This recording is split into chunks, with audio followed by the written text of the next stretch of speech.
ठळक घडामोडी पाहण्यासाठी सबस्क्राईब करा आपल्या UTV मराठी वृत्तवाहिनीला. बेल आयकॉन दाबा आणि पहा आमचे व्हिडिओ सर्वात आधी आपल्या मोबाईल स्क्रीनवर.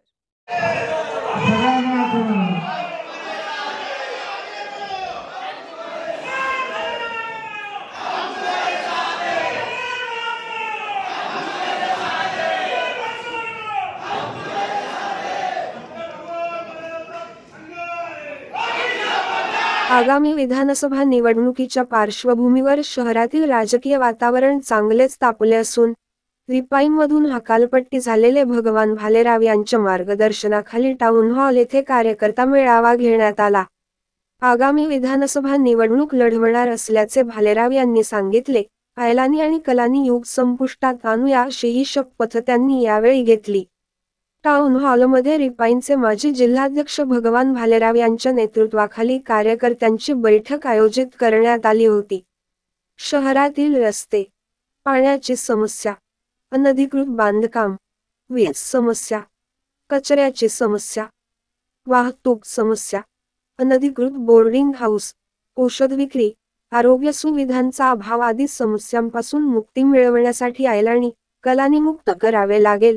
त्यासाठी माझ्या पाठीशी उभे राहा असेही यावेळी कार्यकर्त्यांना भालेराव यांनी सांगितले. 2 दिवसात पक्षाने पुन्हा निर्णय मागे नाही घेतल्यास भगवान भालेराव राजकीय निर्णय घेतील असाही सांगण्यात आलंय.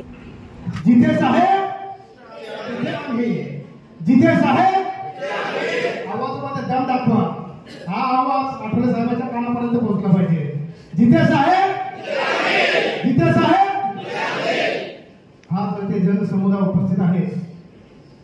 सर्वप्रथम मंचावर उपस्थित आमचे आन बान शान भगवान भालेराव साहेब आणि त्यांचे सर्व सहकारी, सगळ्यांचे नाव घेत नाही त्याबद्दल, परंतु ही जेथे जनसमुदाय उपस्थित झालेला आहे हा कुठल्याही अपेक्षेने इथे आलेला नाहीये. फक्त माननीय भगवान भालेराव साहेबांच्या विनंतीला आणि आदेशाला मान देऊन इथे उपस्थित झालेला आहे. कारण आताच भगवान भालेराव साहेबांनी सांगितल्याप्रमाणे मागील 32 वर्षापासून रिपब्लिकन पार्टी ऑफ इंडियाचा कणा म्हणून ज्यांनी कार्य केलेलं आहे, आठवले साहेबांचा मान सन्मान ते आजही ठेवतात आणि मागील 32 वर्षापासूनही ठेवतात. तरी त्या मान सन्मानामध्ये कुठलाही कमीपणा पडणार नाही. परंतु जर भगवान भालेराव साहेबांनी Republican party of India Ulhasnagar शहरातून जर माघार घेतली तर रिपब्लिकन पार्टी ऑफ इंडिया उल्हासनगरमध्ये संपुष्टात यायला वेळ लागणार नाही. कारण त्यांनी सांगितल्याप्रमाणे आजच्या घडीला उल्हासनगरमध्ये एकही असा चेहरा नाही की जो रिपब्लिकन पार्टी ऑफ इंडियाची धुरा आपल्या खांद्यावर घेऊन ज्याप्रमाणे भगवान भालेराव साहेबांनी रिपब्लिकन पार्टी ऑफ इंडिया वाढवला, सक्षम केला, तसं कुणीही करू शकणारा या उल्हासनगरमध्ये तरी सध्या कोणीही एकही कार्यकर्ता नाही. कारण जेवढी मजबूत कार्यकर्त्यांची फळी होती, जेवढी कार्यकर्ते, युवा कार्यकर्ते सर्व भगवान भालेराव साहेबांच्या सोबत आजही आहेत, कालही होते आणि उद्याही राहील अशी मला ग्वाही आहे. आणि भगवान भालेराव साहेबांनी उल्हासनगरमध्ये सर्व जाती, पंथ, धर्म एकत्र करून सर्वांना एक मोठ बांधलेली आहे. आणि Republican party of India Ulhasnagar शहरामध्ये एक मोठा निळा ध्वज फडकवण्याचं त्यांचं स्वप्न होतं. परंतु उल्हासनगरमधील काही ज्या गद्दार आपण म्हणू त्यांनी आठवले साहेबांचे कान भरवले, त्यांच्या विरोधात काहीतरी षडयंत्र रचलं आणि आठवले साहेबांनी त्याची कुठलीही शहानिशा न करता डायरेक्ट भारसिंगे साहेबांना जो काही आदेश दिलेला आहे की साहेबांना कमी करण्यात यावं त्यांच्या पदावरून, तर त्याच्याबद्दल साहेबांनी सांगितल्याप्रमाणे आज त्याच्यावर विचार होणार आहे. आणि जर चांगला विचार झाला, पक्षात ठेवण्याचा जर काय विचार झाला तर उल्हासनगरमध्ये खरोखरच रिपब्लिकन पार्टी ऑफ इंडियाला परत एकदा एक चांगला नवीन उमदा आमदार इथे आपल्याला बघायला भेटेल.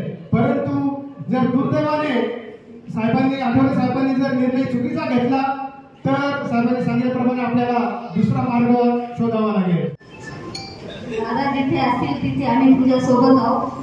किती कोणी काही कट रचला तरी काही घालण्याची गरज नाही. ही महिला मंडळ, ही महिला आघाडी तुमच्या हमेशा सोबत राहणार है. जय हिंद. जय भीम, जय महाराष्ट्र.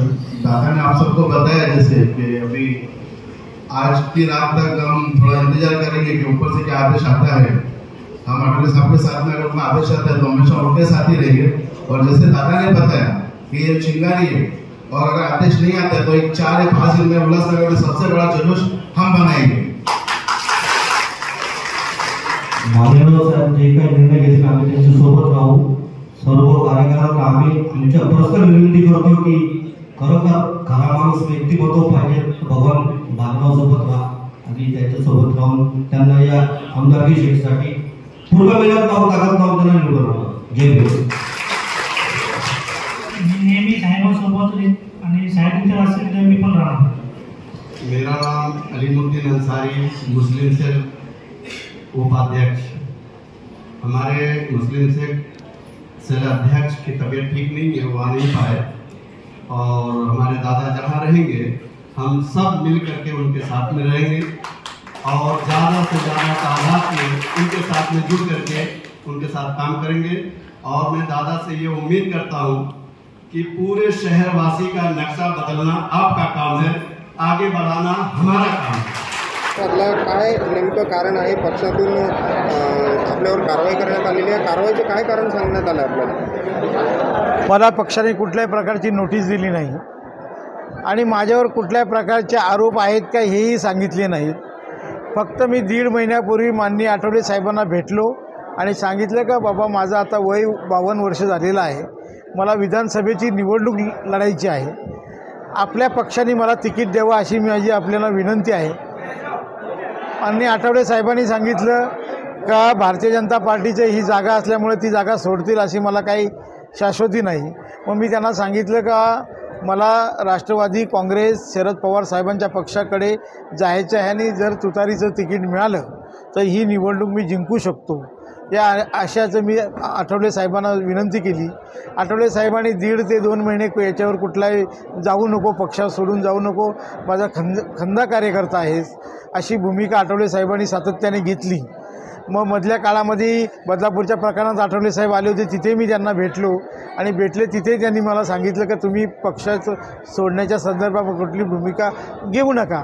पण अचानक 2 दिवसापूर्वी शहरातले काही लोक आठवले साहेबांना रात्री जाऊन भेटले आणि काही आमचे जे निरीक्षक आहेत त्यांना काही लोक जाऊन भेटले.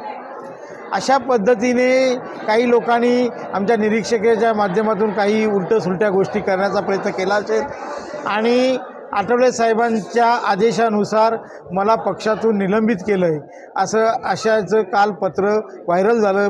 टोटल शहरामध्ये ते फिरलं आणि मलाही माहीत मिळाली. मग मी संपर्क करण्याचा प्रयत्न केला तर आठवले साहेबांचा संपर्क होऊ शकला नाही. आज ते नागपूरला आहेत, संध्याकाळी आता ते नागपूरहून मुंबईला येत आहेत. त्या संदर्भामध्ये वरिष्ठ पातळीवर माझी चर्चा झाली, PNशी बोलणं झालं. आता ते कुठला निर्णय घेतात, मी त्यांना 1 दिवसाचा निर्णय दिलेला आहे आणि उद्यापर्यंत जर त्यांनी माझा निर्णय घेतला, मग परत कायम करण्यासंदर्भातला निर्णय घेतला तर रिपब्लिकन पक्षामध्ये मी राहणार आहे. कुठल्या प्रकारे पक्ष बदलण्याचा विषय नाही.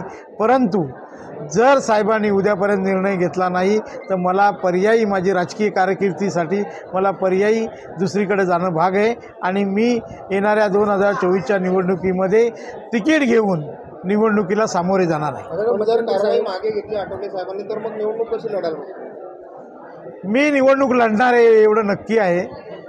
काय होईल ते तुम्हाला येणाऱ्या 8 ते 10 दिवसामध्ये समजेल. पितृपक्ष हिंदू धर्माप्रमाणे पितृपक्षाच्या काही अडचणी आहेत, पण मला वाटतं त्या अडचणी मी बौद्ध धर्मीय असल्यामुळे नाही येणार. पण भविष्य काळामध्ये या 2-3 तारखेपर्यंत काहीतरी चित्र वेगळं होईल आणि भगवान भालेराव 2024च्या निवडणुकीला चांगल्या पक्षाकडूनच तिकीट घेऊन उभा राहील एवढं नक्की. मध्यंतरी सुप्रिया सुळे शरद पवारांची तुम्ही भेट घेतली, एखाद्या भेटीमध्ये काय चर्चा झाली? तुम्हाला तिकीट देणार होतं? मला 100% तिकीट देण्याचं त्यांनी मान्य केलेलं आहे. एकमेव उमेदवार असा आहे का त्यांनी सगळं सर्वे केला. सर्वेमध्ये चांगल्या पद्धतीनं मला रँकिंग आलेली आहे आणि या सर्वेमधून सगळ्या गोष्टी समोर आलेल्या आहेत. कारण मी कुठल्या पद्धतीने कुठेही 4 वाजता उठत नाही. मी चांगल्या पद्धतीने सकाळी लोकांची कामं करतो, सामान्य गोरगरिबांच्या लोकांच्या कामांच्यासाठी पुढाकार घेतो आणि अशा पद्धतीमध्ये आणि कुठल्याही प्रकारामध्ये ना भ्रष्टाचारामध्ये माझा हात आहे ना क्राईममध्ये माझा हात आहे. अशा दोन्ही गोष्टी मी अलिप्त आहे. पण उल्हासनगर जे मतदारसंघ आहे हा पूर्वी असं सांगितलं जात होतं का सिंधी समाजाचा मतदारसंघ, सिंधी समाजाची लोकसंख्या जास्त असल्यामुळे सिंधी समाजाचा मतदारसंघ आहे. पण आता परिस्थिती बदललेली आहे.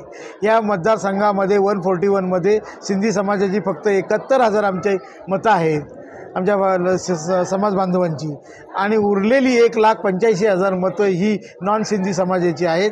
हे सर्व वर्गीकरण जर केलं पाहता तर इथे नॉन सिंधी उमेदवार म्हणजे सिंधी समाजाचा पाठिंबा हा चांगल्या पद्धतीने आपल्याला मिळू शकतो. लोकांना नको कालानी ना अहिलानी अशी भूमिका उल्हासनगरच्या जनतेची आहे. म्हणून येणाऱ्या काळामध्ये उल्हासनगरमध्ये कालानी आयल्याला बाजूला सारून नवीन आमदार, नवीन चेहऱ्याचा आमदार विकासाच्या दृष्टिकोनातून क्राईमच्या खतम करण्याच्या दृष्टिकोनातून आणि भ्रष्टाचार मुक्त उल्हासनगर करण्यासाठी नवीन उमेदवार निवडून देतील अशी मला आशा आहे. तुम्हाला तिकीट देण्याचं ठरवलं आहे तर राष्ट्रवादीने, तर तुम्ही प्रवेश का नाही करत? आपल्याला मी सांगितलं गेली 10 ते 12 दिवस थांबा, आपल्याला सगळ्या वस्तुस्थिती समोर येईल. तुम्ही प्रवेश करणार 10-12 दिवस थांबा, बघा काय होतं. तर प्रवेश करण्याच्या पूर्वी तुम्हाला मी सांगेन. तुम्ही आत्ताच भाषणामध्ये बोलले की अगर समजा वापस नाही घेतलं तर आपण उल्हासनगरच्या लेवलला तुम्ही पार्टीचं ओपनिंग करणार. आपल्याला दिसेल काय गोष्टी घडतात त्या सविस्तर या 2-3 तारखेपर्यंत. फक्त मला तर वेट अँड वॉचच्या भूमिकेत जर मला तिकीट जर कलानी गटाकडे गेलं तर तुमची भूमिका काय असेल? कालानी गटाकडे तुतारीचं तिकीट जाणार नाही असं मी तुम्हाला 100% सांगतो. ठळक घडामोडी पाहण्यासाठी सबस्क्राईब करा आपल्या UTV मराठी वृत्तवाहिनीला. बेल आयकॉन दाबा आणि पहा आमचे व्हिडिओ सर्वात आधी आपल्या मोबाईल स्क्रीनवर.